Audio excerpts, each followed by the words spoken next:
Good day everyone, this is class 10 and your chapter number 12 area related to circle is going on. I have already given 10 lectures for this. So this is your 11th lecture. So already we have done so many questions regarding with the shaded areas. Still some questions are remaining. So today I am going with those questions only. So let's start. This is your another question. Firstly I will write a question for you people. In a figure, AB and CD are two diameters of a circle with center O.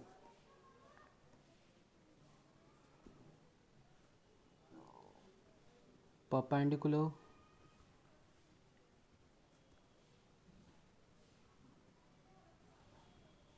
to each other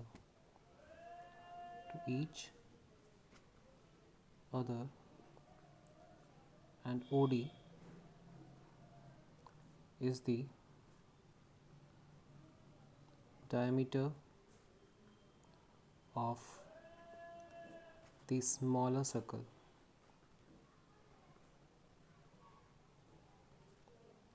If OA equal to 7 centimeter, find the area of the shaded region. So guys, firstly I'll draw a figure for you people. So as per your question, what the figure has given to you.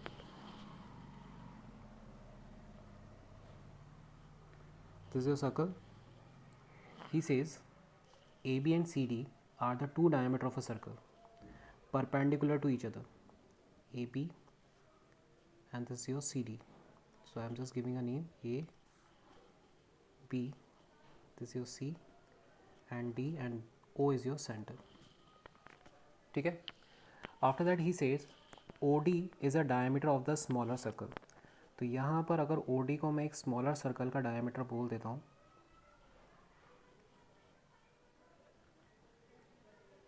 so this is the diameter of a smaller circle. So this is your circle. If we can say, as per your question, OA is 7 centimeter and here AC and a BC. Guys इसको ए नाम दो, इसको B नाम दो, as per your question.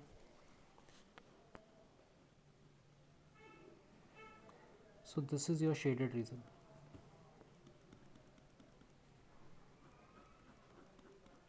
तो आपको यहाँ दिख रहा होगा कि यहाँ पर ये वाला पार्ट शेडेड है जो कि आपका स्मॉलर सर्कल है. इसके अलावा आपके पास ये वाला पार्ट शेडेड है और ये वाला पार्ट शेडेड है. तो गाइस फर्स्ट ऑफ ऑल इसने ये पूछा है कि you have to find out the area of the shaded region. इस सर्कल का एरिया निकालने में मुझे कोई दिक्कत नहीं है. क्यों नहीं है? बिकॉज मुझे इसका डायमीटर पता है. बिकॉज आपको इसने बड़े सर्कल में क्या बोला था कि यहाँ पर ये दोनों के दोनों ट्रीट एज अ डायमीटर. तो अगर इसका रेडियस 7 है तो ये वाला पार्ट भी 7 होगा. तो इसका रेडियस क्या होगा इस छोटे वाले सर्कल का 7/2. अब रही बात इस चीज़ को आप किस तरीके से देखते हो, इन दोनों चीज़ों को. It treat as a segment. किस तरीके से दिखता है हमें? इस ट्रीट एज अ सेगमेंट. क्योंकि आपको मैंने बता रखा है कॉर्ड से बना हुआ पार्ट या तो माइनर या मेजर उसको हम सेगमेंट बोलते हैं. तो अगर मैं एक सेगमेंट का एरिया निकालूंगा उतना ही एरिया दूसरे वाले सेगमेंट का भी होगा क्योंकि इसका रेडियस और दोनों का एंगल क्या होगा 90 डिग्री. कितना होगा 90 डिग्री. तो let's talk about your shaded area. This your shaded area. तो एरिया किस किस का निकालेंगे हम? Smaller circle area plus 2 into segment area. 2 क्यों करा? क्योंकि जहाँ पे एक सेगमेंट ऐसा है उसी जैसा दूसरा सेगमेंट है तो दोनों का एरिया एक जैसा ही होगा. तो एक का एरिया निकालो उसको मल्टीप्लाई बाय 2 कर दो. अब बात करते हैं what is the formula of those. Smaller circle area is pi r square. यहाँ पर आपका रेडियस R1 नाम दिया जा रहा है क्योंकि रेडियस दोनों के अलग अलग होंगे 2। Okay, segment area formula r² by theta upon 360 minus 1/2 sine theta, यही फॉर्मूला था सेगमेंट का। तो अब रही बात, हमने एक सर्कल का एरिया ये रहा, दोनों सेगमेंट्स के एरिया ये रहा। अब वैल्यू पुट कीजिए। अब यहाँ पे R1 R2 नाम दे दीजिए, ज़्यादा बेटर है क्योंकि दोनों का रेडियस अलग है। अब यहाँ पे R1 का काम कौन कर रहा है? अगर मैं इस सर्कल के रेडियस को R1 नाम दूँ तो R1 है 7/2 सेंटीमीटर, और अगर मैं इस सर्कल के रेडियस को R2 नाम दूँ तो इसका रेडियस होगा R2 7 सेंटीमीटर। समझ में आया? क्योंकि अगर सेगमेंट के हिसाब से देखें तो रेडियस ये है, और सर्कल के हिसाब से देखें तो रेडियस इसका हाफ होगा। So put the value in a formula. What is the value of pi? We have to take pi as 22/7। Guys, काटते वक्त और वैल्यू पुट करते वक्त काफ़ी चीज़ों का ध्यान रखना होता है, काटना और पटांग तरीके से नहीं है आपको। तो what is the value of R1? R1 value 7/2 का whole square. So this is your circle area. Now 2 into radius किसका? इस बिगर सर्कल का, सेगमेंट का। तो रेडियस क्या होगा? 7। What is the value of pi? 22/7। What is the value of theta? Should be 90, because यहाँ पर जो सेगमेंट का एंगल बन रहा है वो 90 डिग्री का बन रहा है, अपॉन 360 माइनस 1/2 साइन 90। यहाँ तक समझ में आ गया सबको? अब रही बात, इसको सॉल्व कैसे करेंगे वो देखते हैं। 22/7, 7 का स्क्वायर 49, 2 का स्क्वायर 4, 2 7 7 जा 49, कुछ कट रहा है तो काट देंगे। 9 4 जा 36, 2 2 जा 4, ये कटेगा 11 टाइम्स, तो इट शुड बी 11/7 2 जा 14 माइनस 1/2 साइन 90 की वैल्यू हम जानते हैं 1 होती है। अब इसके आगे हम कैसे सॉल्व करेंगे ये देखते हैं। 7 7 जा 49, 2 2 जा 4, 11 times.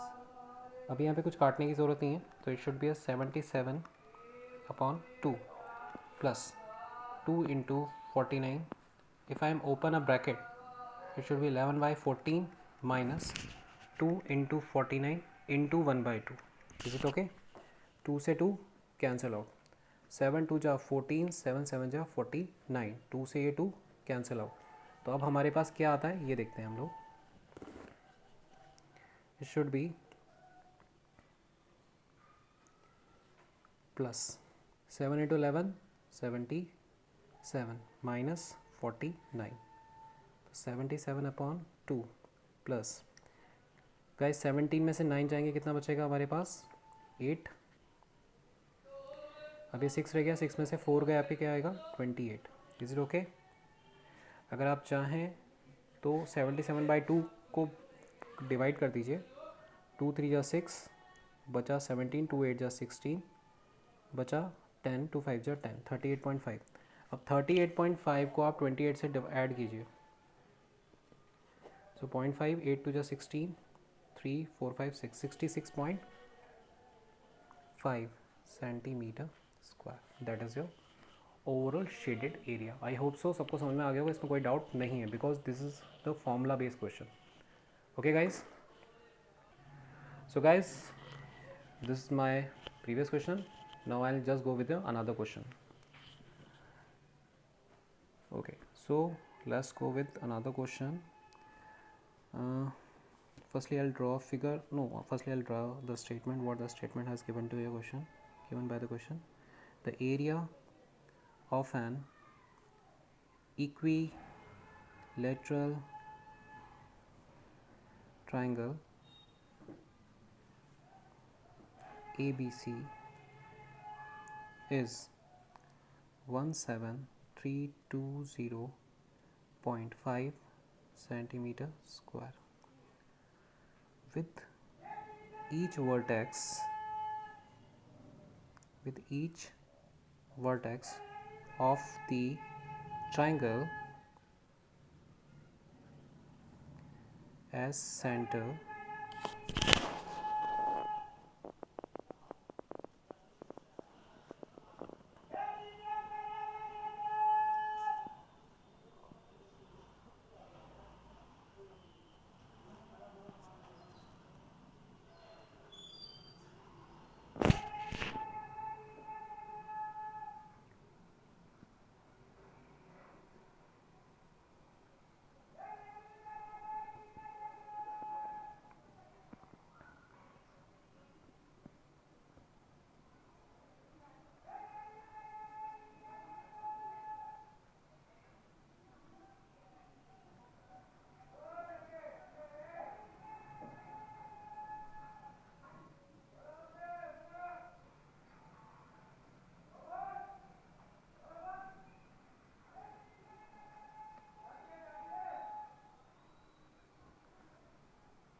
Yeah guys, listen to me very clearly. The area of an equilateral triangle ABC is 17320.5 centimeter square. With each vertex of the triangle as a center, a circle is drawn with the radius equal to half the length of the side of the triangle. Find the area of the shaded region where you have to utilize your pi value is 3.14 and your root 3 value is 1.73205. You have to utilize these values into your solution. Okay, so what the figure has given, he has given one triangle, equilateral triangle to us.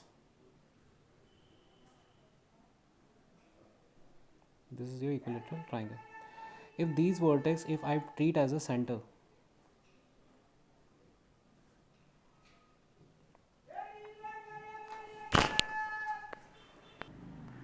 so guys, if these triangle vertices treat as a center for a circle, so then we have to draw a circle like this.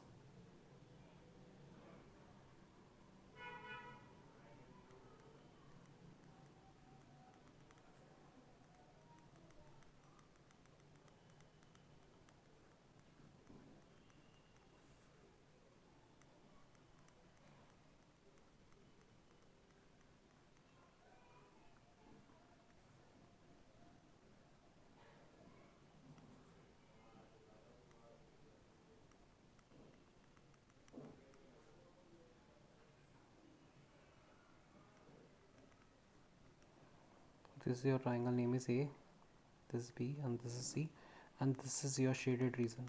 आपको ये shaded region निकालना है, दिख रहा होगा आपको. अब पहले तो क्वेश्चन को बहुत ध्यान से समझो. अब पहले तो इस इक्विलेटरल ट्राइंगल का एरिया ऑलरेडी हमें गिवन है. पहली बात तो ये है 17320.5 centimetre square. This is the area of equilateral triangle. पर सबसे बड़ा बात है कि आपके दिमाग में आ रहा होगा कि सर पहले तो हम लोग इक्विलेटरल ट्राइंगल के एरिया में से इन तीनों सेक्टर्स का एरिया माइनस कर देंगे तो हमारा काम हो जाएगा. बट चलो हम जानते हैं कि ये अगर इक्विलेटरल ट्राइंगल तो इसके सारे एंगल्स कितने होंगे 60 डिग्री होंगे, ये तो हमें पता है. बट भाई हमें ये तो पता ही नहीं है कि ये ट्राइंगल का साइड कितना है. अगर हमें ट्राइंगल का साइड ही नहीं पता तो हम इसके रेडियस कैसे निकालेंगे. समझ में आ रहा है व्हाट आई एम सेइंग? क्योंकि क्वेश्चन में बोला है radius equal to half the length of the side of the triangle. जो ट्राइंगल की लेंथ है उसका हाफ किया जाएगा तो इन दोनों के सबके रेडियस आ जाएंगे हमारे पास. तो हमें बाहर वाले सर्कल से कोई मतलब नहीं है, हमें सिर्फ अंदर के सर्कल से मतलब है. तो आपको जो केक टाइप वाला जो स्ट्रक्चर दिखा है जिसको हम सेक्टर्स बोलते हैं, अगर मैं तीनों सेक्टर्स को माइनस करना चाहता हूँ ट्राइंगल में से तो पहले मुझे सेक्टर का रेडियस पता होना चाहिए. तो इसके लिए जो हमें करना है वो समझते हैं. सबसे पहले हम बात करेंगे इक्विलेटरल ट्राइंगल का एरिया. उसने हमें हवा खाने के लिए तो दिया नहीं होगा. So area of equilateral triangle कितना है गाइस? इसका फॉर्मूला शायद आई थिंक अब सबको पता होना चाहिए. क्या होता है पता है? इसका एरिया होता है हमारे पास √3/4 साइड का square. This is the formula of equilateral triangle जो कि किसके इक्वल है 17320.5 सेंटीमीटर स्क्वायर के इक्वल है. आई थिंक समझ में आ रहा होगा. ये इक्विलेटरल ट्राइंगल का एरिया आप लोगों को कितनी बार पढ़ाया गया है, हमेशा यही यूज़ करते हैं अगर इक्विलेटरल ट्राइंगल का एरिया निकालना होता है. तो हमें यहाँ पे साइड के बारे में नॉलेज नहीं है. तो अगर मैं साइड की वैल्यू निकालना चाहता हूँ तो साइड का स्क्वायर इधर रखा, क्रॉस मल्टीप्लाई करा मैंने 17320.5 के क्रॉस मल्टीप्लाई में एक तो 4 ऊपर गया, √3 नीचे आया. फिर साइड का स्क्वायर किया जो कि है, मुझे ये 0 हटाना है, सॉरी पॉइंट डेसिमल हटाना है. तो डेसिमल हटेगा तो नीचे क्या आएगा 10 × 4. अब √3 की वैल्यू उसने हमें क्वेश्चन में दे रखी है, वो वैल्यू है 1.73205. यही है. सो गाइस अगर ये पॉइंट हटेगा तो हमें पता है कि नीचे कितने ज़ीरो आने वाले हैं 1 2 3 4 5 ज़ीरो आपके नीचे आ गए. यहाँ तक आई थिंक समझ में आ रहा होगा. √3 की वैल्यू मैंने क्वेश्चन से लिख दी यहाँ पे. अब जब ये डिवाइड से ये नंबर मल्टीप्लाई में जाएगा तो ये रेसिप्रोकल हो जाएगा. तो इट शुड बी 1732005/10 × 4 × 12345/1732005. 173205 से 173205 कैंसिल, 0 से 0 कैंसिल, तो कितना आया 40,000। ये है आपके पास साइड का स्क्वायर। आई होप सो यहाँ तक समझ में आ गया होगा। अब रही बात, स्क्वायर उधर जाएगा तो अंडर रूट बनाएगा, तो साइड इक्वल टू रूट 40,000, तो आपकी साइड कितनी हो जाती है 40,000। 4 का रूट क्या होता है 2, और 10,000 का रूट क्या होगा 100, सो इट शुड बी है 200 centimetre. This is the side of a triangle. मतलब ट्राइंगल की जो लंबाई है, जो आपकी ट्राइंगल की लंबाई है वो 200 है। सो रेडियस क्या होगा इसका, तो रेडियस होगा आपका 200 divide by 2 means 100 centimetre, sorry this is 100 centimetre. I feel so यहाँ तक समझ में आ गया, वो यहाँ तक आया। सो guys as per a figure, again you have to go to ये फिगर। मुझे इस इक्विलेटरल ट्राइंगल का एरिया पता था, मैंने √3/4 साइड का स्क्वायर लगा के उसका साइड निकाल लिया, तो मेरे पास इस ट्राइंगल की ये वाली साइड कितनी आ गई, ये आ गई 200 सेंटीमीटर। तो इसका ये वाला पार्ट कितना होगा 100 सेंटीमीटर। अब रही बात शेडेड एरिया निकालना है, क्या निकालना है,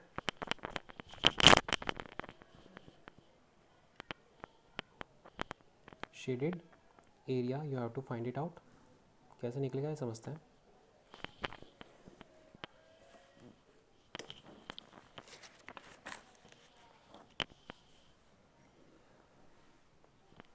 So shaded area equal to equilateral triangle area minus 3 into area of sector। Triangle के एरिया में से अगर तीनों सेक्टर्स का एरिया माइनस करूँगा शेडेड एरिया मुझे मिल जाएगा। So what is your triangle area 17320.5। It has already given 3 into theta by 360 into pi R square, यही था फॉर्मूला हमारे पास। So put the value in the formula 17320.5 minus 3 into theta क्या है आपके पास 60 upon 360। He is not sorry he has given the value of pi is 3.14, तो you have to utilize your pi value 3.14 into what is your R, R अभी निकाला है 100 का भी स्क्वायर, तो अगर ये पॉइंट हटाएगा तो नीचे क्या आएगा 100 से स्क्वायर कैंसिल आउट। अब 6 6 होता है 36, 3 2 जा ये होता है आपका 6, 2 से कटेगा 2 1 जा 2, 2 5 जा 10, 2 7 जा 14। तो गाइस क्या बचा और क्या रह गया ये देखते हैं। यहाँ पर हमें मिल रहा है 17320.5 माइनस, नीचे हमें कुछ दिख नहीं रहा, नज़र नहीं आ रहा, 157 इधर बचा है और 100 इधर बचा है, तो ये कितना हो गया 15700, that is left over here. आप सब्ट्रैक्शन करेंगे तो 17320.5 में से अगर आप माइनस करते हैं 15700.0, तो 5.0 यहाँ से 2, 13 में से 7 जाएंगे, कितना आएगा आपके पास 6, और यहाँ पर 6 में से 5 जाएंगे तो 1, तो it should be 1620.5 centimetre square, that is the part of your shaded area. So I feel so समझ में आ गया होगा आपको ये 10th वाला क्वेश्चन, जो नेक्स्ट क्वेश्चन था। गाइस जो ये क्वेश्चन कराए जा रहे हैं ये NCERT एक्सरसाइज 12.3 के क्वेश्चन है। तो आपका ये जो अभी मैंने क्वेश्चन जो अभी तक किए हैं वो क्वेश्चन नंबर 9th और 10th है।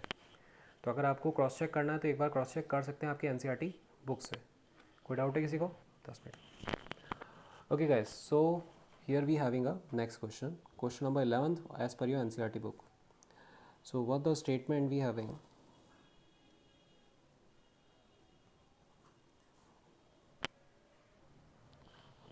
so here we having a next question.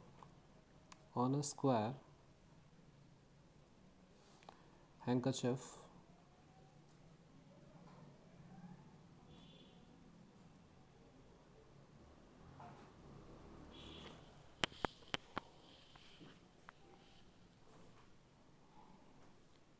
nine circular design each of radius 7 centimeter are made. Find the area of the remaining portion of the handkerchief.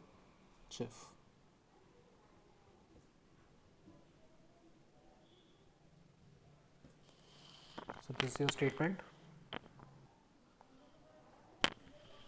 So guys, what the figure he has given to us?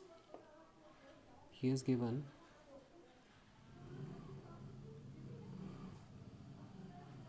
one square handkerchief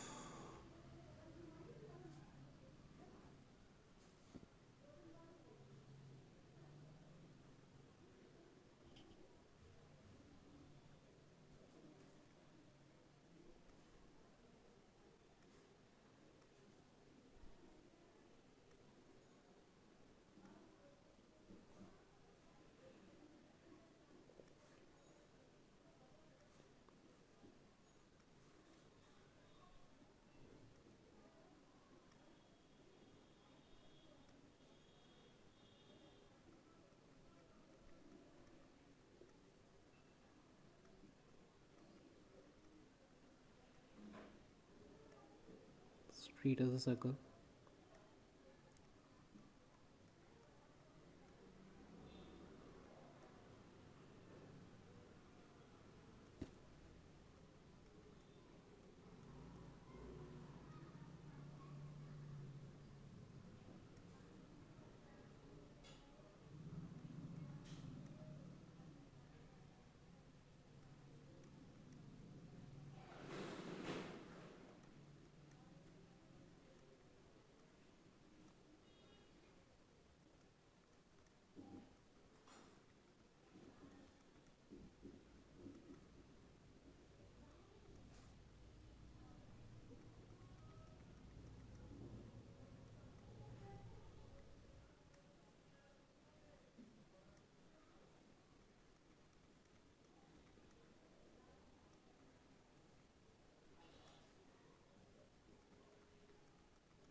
These all circles are identical, but into my figure you can't able to see in they are identical, कि वो एक जैसे नहीं दिख रहे हैं, क्योंकि जब मैं रफली ड्रॉ करूँगा तो ऐसे ही बनेगा वो.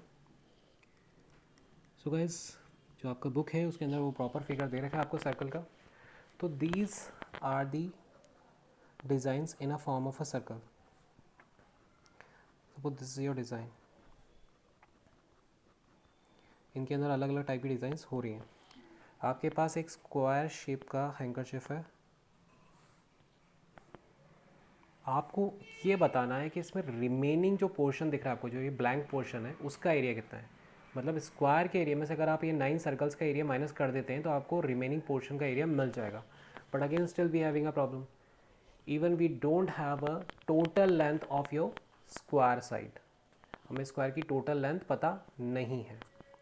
बट इसने क्वेश्चन में क्या देखा है, on a square handkerchief 9 circle designs each of radius 7 centimetre. तो अगर मैं बोलूँ this is of your radius 7 centimetre, this is also of your radius 7 centimetre, this is also of your radius 7 centimetre. तो guys यहाँ से यहाँ तक ये डायामीटर होगा 14 का,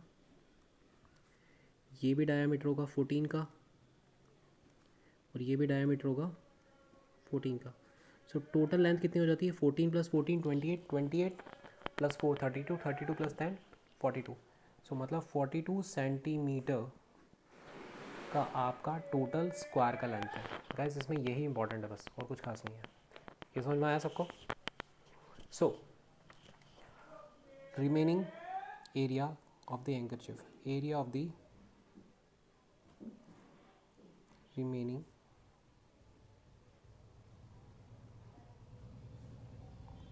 portion of the handkerchief is equal to area of square minus 9 into circle area. तो what is the area of square? Side का स्क्वायर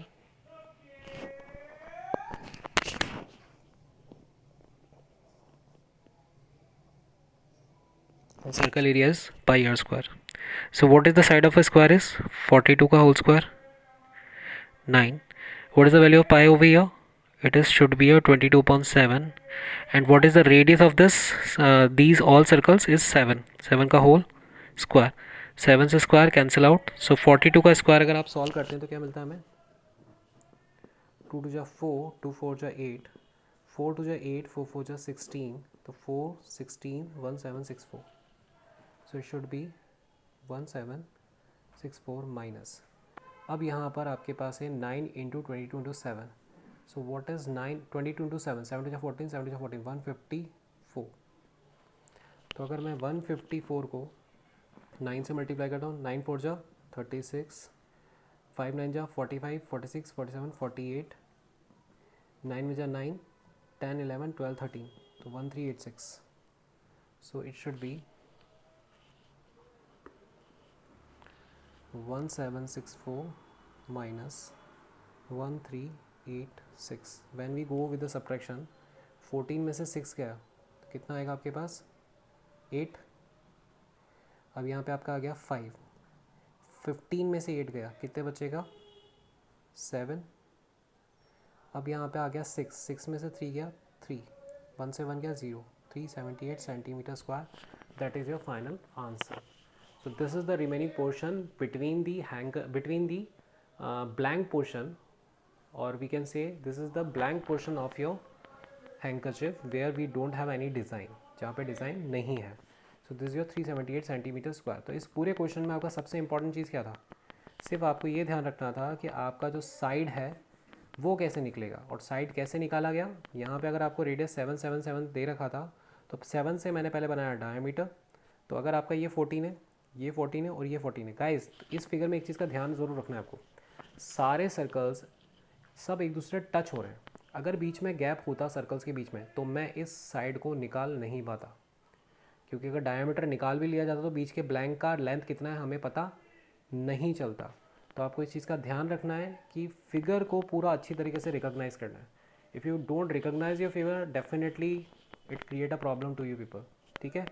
सो गाइज आज जो हमने किया टोटल मिला के आज हमने 3 क्वेश्चंस कवर किए हैं अभी तक एनसीईआरटी के 9, 10, 11. तीनों क्वेश्चंस में हमने शेडेड रीज़न निकाला. कोई हाई फंडा क्वेश्चन कुछ था नहीं इसमें कि हमें बहुत ज़्यादा दिक्कत आए या कुछ ऐसी दिक्कत हो. तो आपको करना क्या है कि इन तीनों क्वेश्चंस को आपको 2-3 बार रिवाइज़ करना है, बिकॉज इनमें से एक क्वेश्चन जो आपका 10th वाला क्वेश्चन है वो ऑलरेडी सीबीएसई में कई बार आया हुआ है. तो हमें इस चीज़ का ध्यान रखना है जितने क्वेश्चन सीबीएसई में ऑलरेडी आए हुए हैं, जो आपके सॉल्व पेपर्स हैं या फिर आपके जो प्रीवियस पेपर्स हैं, आप उन सारे क्वेश्चंस को बार बार करें. जितनी बार करेंगे उतना प्रैक्टिस होगा और उतना ही आप मार्क्स अच्छे लेकर आ पाएंगे. और गाइस सबसे मेन है, इम्पॉर्टेंट है आपकी स्पीड.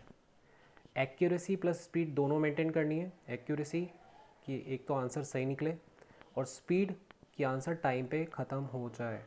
आपको किसी भी क्वेश्चन को मोर देन 5 मिनट से ज़्यादा नहीं देना है. सब्जेक्टिव क्वेश्चन में 5 मिनट से ज़्यादा लग रहे हैं तो आप उस क्वेश्चन को छोड़ दीजिए, दूसरा क्वेश्चन करना स्टार्ट कर दीजिए, क्योंकि जितना टाइम आप वेस्ट करोगे उस क्वेश्चन में उतने टाइम में दूसरे क्वेश्चंस कवर हो जाएंगे आपके. So guys revise these questions. This is your homework and that's all from my side today. Thank you and have a nice day everyone.